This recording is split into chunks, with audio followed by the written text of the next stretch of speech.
So, Professor Conyers, we're back. Our last session, you talked about something hit me. I was listening to a podcast, Joe Rogan's podcast, and he was talking to somebody. Oh, he's talking to Dr. Cornel West. Okay. And there was a very good exchange, you know. But Joe Rogan said they talked about music, you know, and artists, whatever have you. And he brought up this guy, Roy Clark Jr. I think his name is. Mm-hmm. Sort of like a blues singer. He has so I started to check him out, you know, and then for some reason I also came across like a 1998 or something like that Montreux thing with Ray Charles. Excuse me. Now, interestingly enough, when I saw the Roy Clark Jr., I hope that's his name, I get it wrong, but his band, when he was playing, you know how his drummer was just, they was focused on him. And I guess he had a bass guitar, also a rhythm guitar, but they were all just focused. It was like, you can feel the intensity. But now, this was, then I saw the Brother Ray video, and he had the orchestra, you know, set up. These are professional musicians, right? And you know, Brother Ray gets into it. But the musicians, because they're looking at music, whatever have you, they sort of would like, I don't know, I don't want to say they're disrespecting him, but they just sort of, you know, turning pages, you know, I got to play this note, whatever have you. And it's a weird thing because I felt like, wait a second, man, y'all musicians, I forget professional, this cat is given. Why ain't you focused on him? What? Because if you're looking around, isn't the audience looking around? Mm-hmm. It sort of blew my mind, because the same thing in stage. People understand, if you're a spear chucker, you know, if you're a spear carrier, you still got to intensely focus on what's happening, because that gets the audience, Right. So I'm getting this long-winded thing just to ask you, is it the same thing in the classroom? What do you feel? What's happening with? Well, it depends on the baggage someone is bringing to class. If a person is misoriented, sometimes you get this expression or this feeling that they're totally disinterested in what you're saying. And I do get that, and I address that not directly to them in the classroom, but I address that in terms of how I orient the class. Like I said from the beginning, the way I set the foundation for, set the foundation for the class, I deal with that. Now, if a person is too outlandish with it, all right, and they're doing things in the classroom that are creating a situation which is difficult for me to teach, well, they're turning their heads and they're sucking their teeth or anything like that, then I will address that. If they do it publicly, I address it publicly. Now, I've been faulted for that. People say I shouldn't do that. I do it anyway. I consider that a public insult, and so I do it publicly in the class. I address it within the class. If they're doing something on another level, then after class, and I still call them after class, I'll say, listen, I'd like to speak to you after class. I see that you have a problem or something's bothering you. Let's talk about it. Let's see what's going on. But if they do something outlandish in class that, you know, attracts everybody's attention and distracts me from doing what I'm doing, then I will address that publicly because they've done it publicly. And so on occasion, you will get that. You'll get this look of disinterest. Quite often, I get this look of disinterest when I have a majority white class. All right, it may be a Black Studies class, but sometimes in a Black Studies class, Black students don't necessarily register for the class, and you must teach it. So you'll get more whites in the class than you get blacks in the class, even though there will be a substantial number of blacks in the class and maybe some other ethnic groups.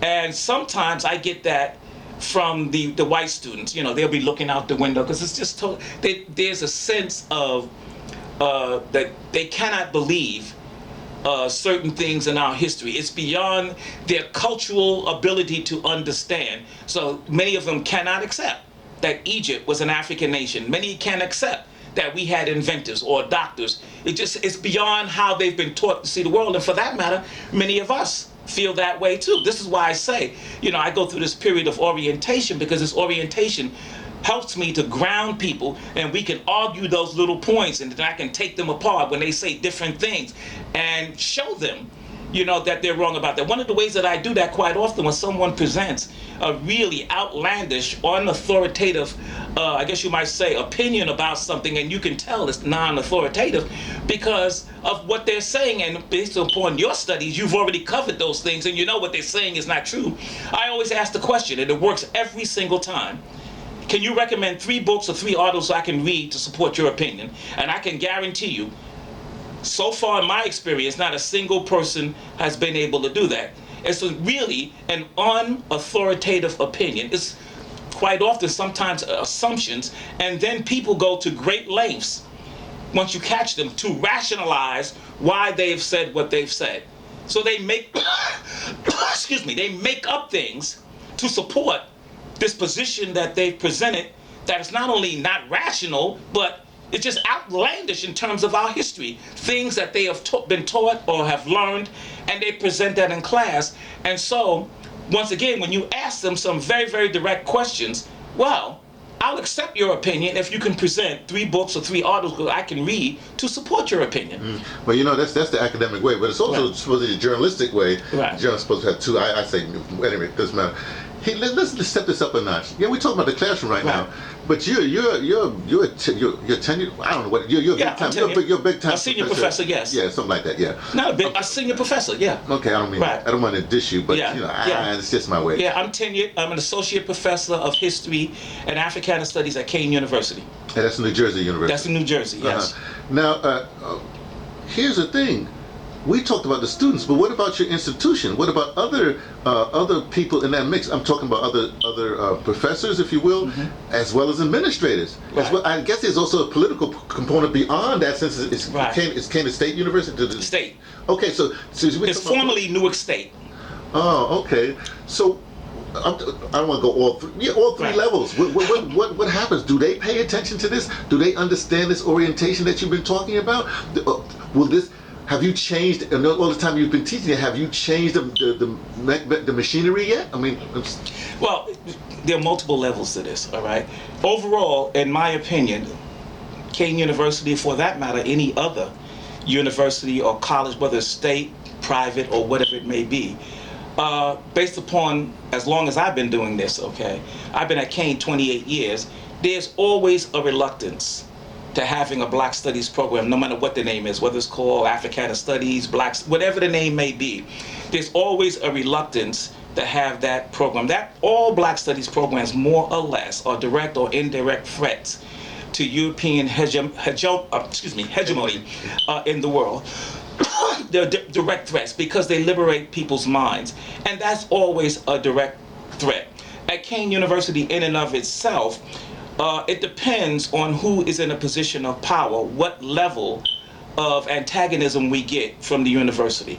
Recently, we've had a person who's been in a position of power who's been thoroughly antagonistic, not only to Africana Studies, but all of the ethnic programs. But I do personally feel that Africana Studies is a major target. Well, how long is that person in power? How long has it been? Well, they've been in position at least.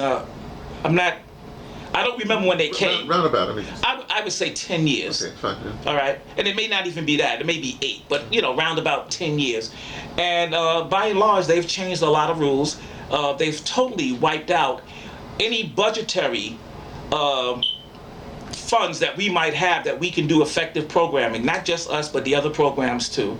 And some of the institutions that we've had at Canyers University that I've been very instrumental and advancing, like for instance the African Heritage graduation. We have a very, very important event that's been going on at Canyers for the last 33 years. Now it was before the graduation was there before I came. I've been at Canyers 28 years, but I am the one that has changed that graduation from basically the African version, the Black version of the European graduation, where there was no functional difference between the two. The only difference between the two was that you had Black people doing a separate graduation, and then they could still go to the institutional graduation. But in terms of the programs of the graduation, there wasn't much difference between them.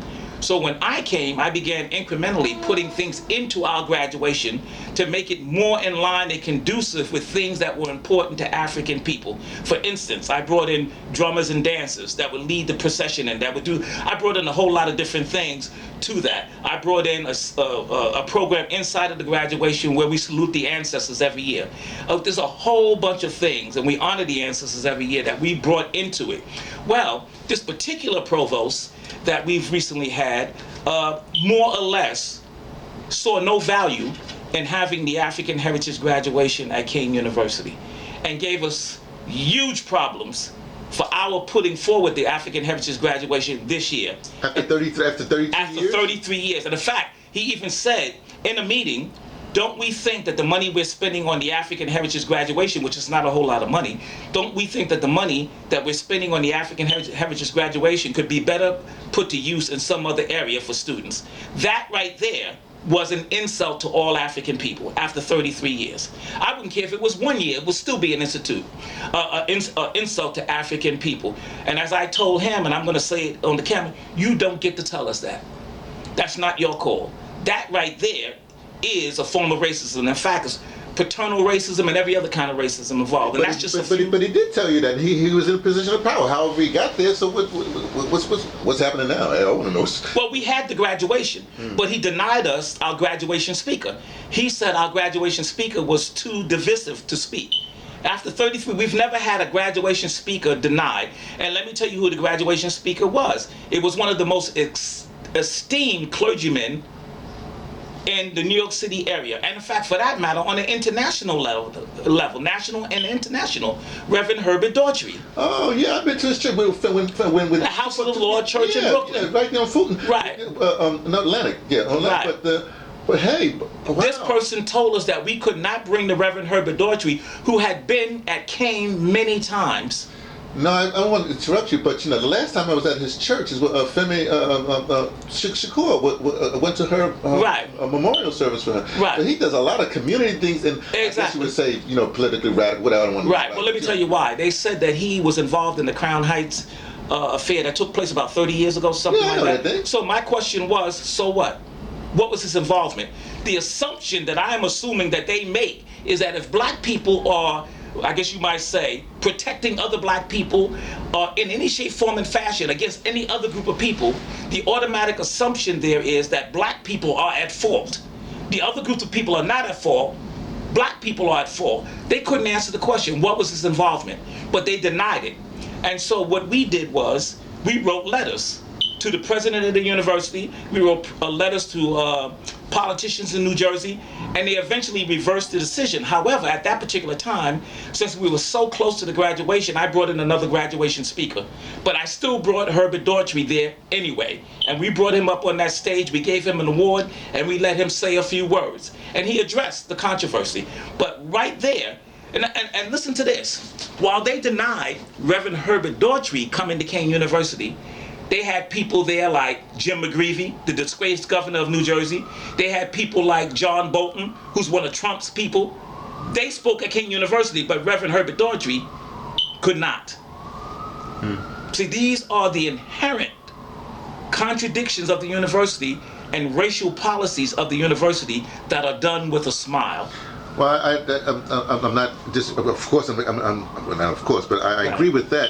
But isn't this also a sign of the times? Because what you're telling me is that it sounds like they just read some headlines, or went back into some, it's like going back into the Twitter 30 years and then choosing somebody, something like that. But is this just a wheel, a turn? This is all over the world. I mean, all over the world. No, I wouldn't say it's a sign of the times. I don't know of any other time when this didn't happen. It's just happened in different shapes, forms, and fashions. It can happen in a refined way. It can happen in an unrefined way. Name a time in the history of African people in this country where racism in the form of white supremacy in any shape, form, or fashion has not been evident. The problem is that many people cannot identify it. Trump, the president of the United States, Donald Trump, is only a player in this. He's doing some outrageous stuff, but he ain't no different than any other kind of person that accepts the overall concept and patterns of racism in their thought, speech, and action. We've always had this. And so while he is a very ignorant, stupid, grievous person, we've always had it. It's up to us to be able to identify the nuances and the patterns of it. With our friends, with the people we don't know.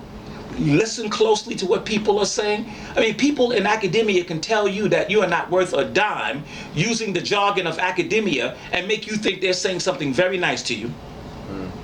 Just using the jargon of academia, if you're not able to read between the lines. And you think, well, I got a real serious compliment from this person here. Well, at the same time, they're telling you you're not worth a damn. You don't have a history. You don't have a culture. Just using that jargon and wording things in a certain way. This is why the orientation in my class becomes important. Because just getting history, names, dates, and places may not necessarily do that. may not necessarily open people's eyes to the immediacies of what is going on. One final thing, I am now of the opinion that the vast majority of African people, I may have already said that, but if I did, let me just say it again, that the vast majority of African people really don't need to know a whole lot of history. What we need at this particular point is awareness of history.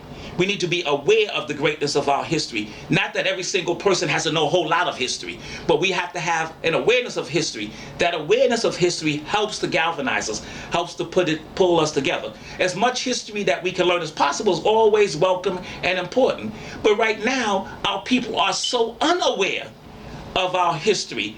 Most white people that I encounter at the university, young white people, don't know very much about their history, but they have a sense of it. And the sense that they have is whatever happened in history that's important, we as white people did it. They have a sense of it. The average white student that comes to my class knows no more than the average black student does. But what they come with is a sense of the importance of the history and importance of their culture. The average black person that comes to the class doesn't necessarily have that. And again, this is one of the challenges that I present that many people disagree with me on, present in terms of the use of the term nigger. I do not believe, and I'm not going to get into all of the model that I've set up, but for me, it's very, very clear. Any group of people who takes that word lightly, I don't care what the hip-hoppers say, takes that word lightly, all right, is doing our people a disservice. And for this reason. To me, are people who are psychologically in tune with their history and culture and who are psychologically healthy would never use a word like nigger to describe themselves for any reason. At the very minimum, it would not be a part of our everyday language. Yeah, there are some uses for the word. You can use the word where there's no other word that gives that historical significance, like the way Sonia would use it, Sanchez or somebody in a play, to give that historical significance, but not as a part of our everyday thinking. Oh, okay. You know, and let me just finish.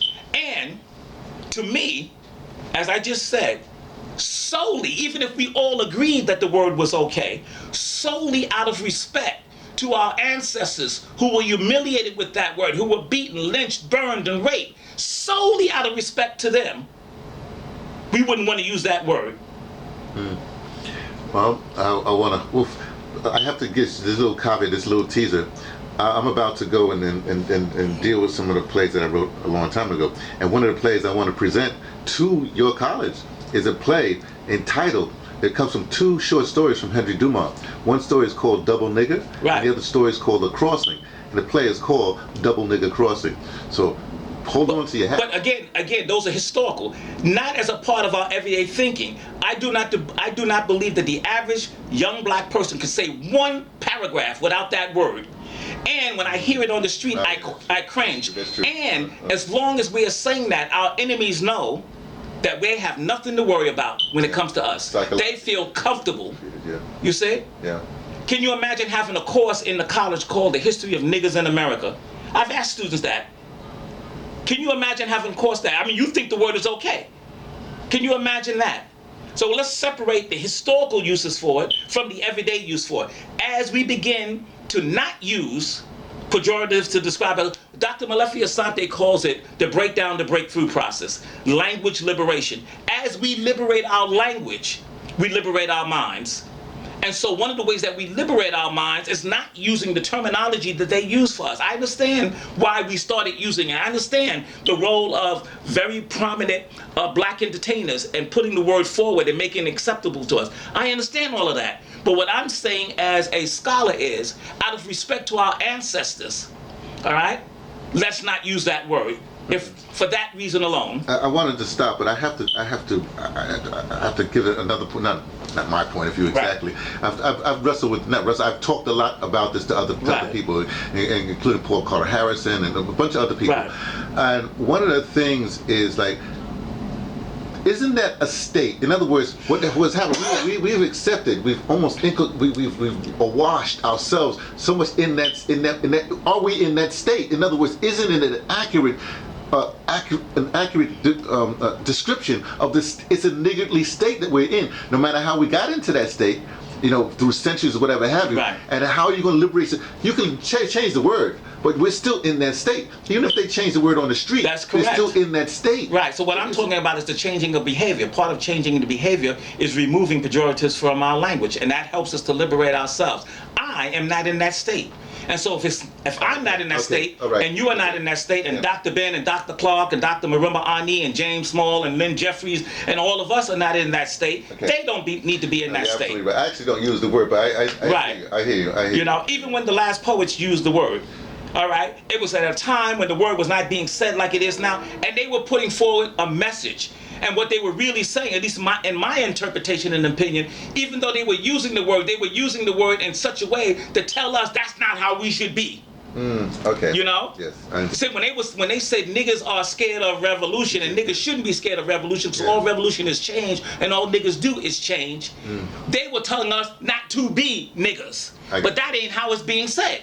You see? It's infiltrated our brains to such a degree that it clouds all of our thinking. And on a subliminal level, you know, language affects thought and affects behavior. Even in anthropology, there's a concept called the Sapir-Whorf hypothesis that states, to what degree does linguistic categories affect culture, or to what degree does culture affect linguistic categories? And so if we're going to have this state of mind, deep down in our subconscious, it may manifest itself as Amos Wilson used to say, it may manifest itself in our behavior and our contempt for one another on a subconscious level that we may not even think about consciously. And so, again, it becomes the misorientation of African people, the miseducation of the Negro. It becomes whatever terminology you want to give it, but it's something that we need, those of us who are in this discipline need to grapple with. You know, you will never ever hear that word come from my lips unless I'm explaining it to someone like I'm doing now or in class. Okay, well, thank you so very much.